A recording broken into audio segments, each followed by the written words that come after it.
Assalamualaikum warahmatullahi wabarakatuh. Sahabat semuanya, jumpa lagi dengan saya di channel ini.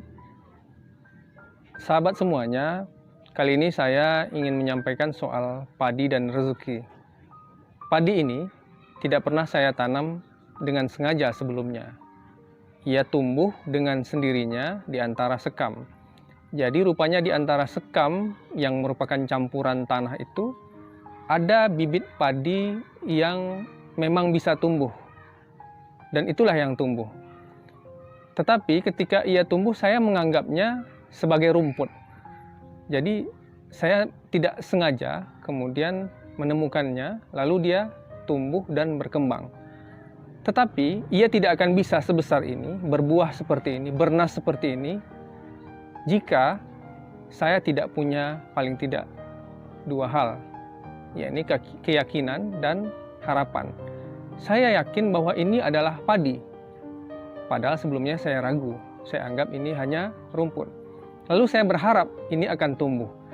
Keyakinan dan harapan itulah yang kemudian melahirkan dua tindakan saya yang berikutnya, yaitu menyiram dan memupuknya. Nah, tindakan-tindakan inilah yang kemudian membuat dia berbakti, lalu tumbuh, besar, dan berbuah. Sahabat, rezeki itu ibarat padi.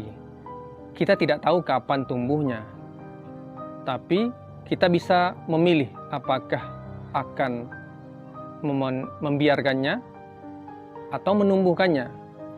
Kalau kita sudah yakin ini padi, lalu kita punya harapan ia akan tumbuh dan berbuah, maka kita akan menentukan sikap untuk merawatnya. Kita akan menyiramnya, lalu memberinya pupuk.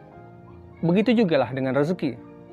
Rezeki itu harus disiram dan dipupuk. Menyiramnya adalah dengan bersyukur, dan memupuknya adalah dengan bersabar.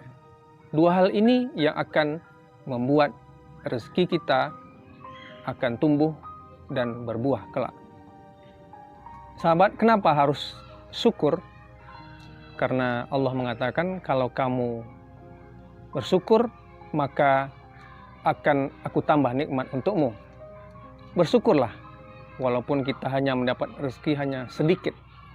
Sedikit menurut kita, belum tentu sedikit menurut orang lain. Belum tentu sedikit juga menurut Allah. Lalu bersabarlah. Bersabarlah atas rezeki. Mungkin kita menganggapnya sedikit, tetapi orang lain menganggapnya banyak. Tetapi Allah menganggapnya banyak. Kadang-kadang ada orang yang menganggap rezekinya sedikit, lalu dia tidak bersabar. Lalu dia melakukan hal-hal yang terlarang agar rezekinya bisa dianggapnya lebih banyak. Ada juga orang yang rezekinya sudah banyak, tetapi juga tidak sabar.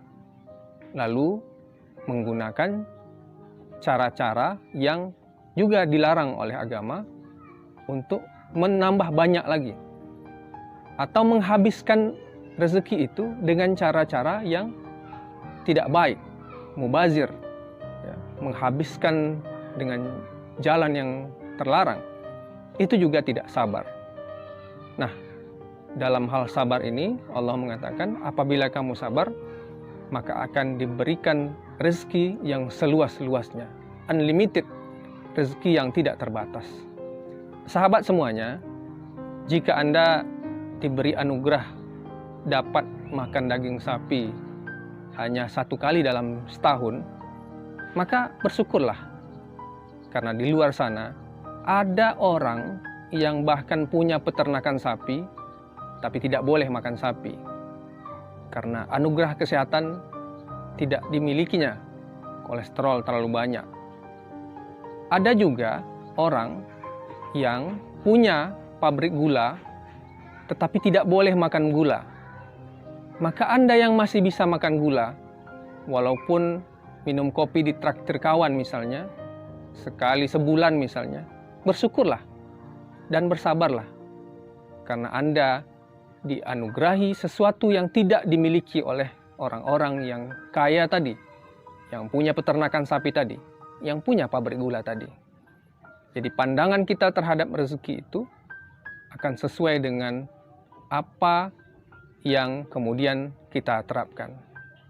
Demikian saja saudara, mari kita sikapi rezeki kita ini dengan syukur dan sabar.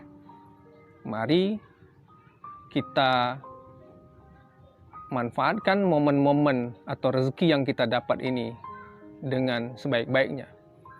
Semoga video ini bermanfaat bagi saya sendiri dan para sahabat semua. Demikian, Assalamualaikum warahmatullahi wabarakatuh.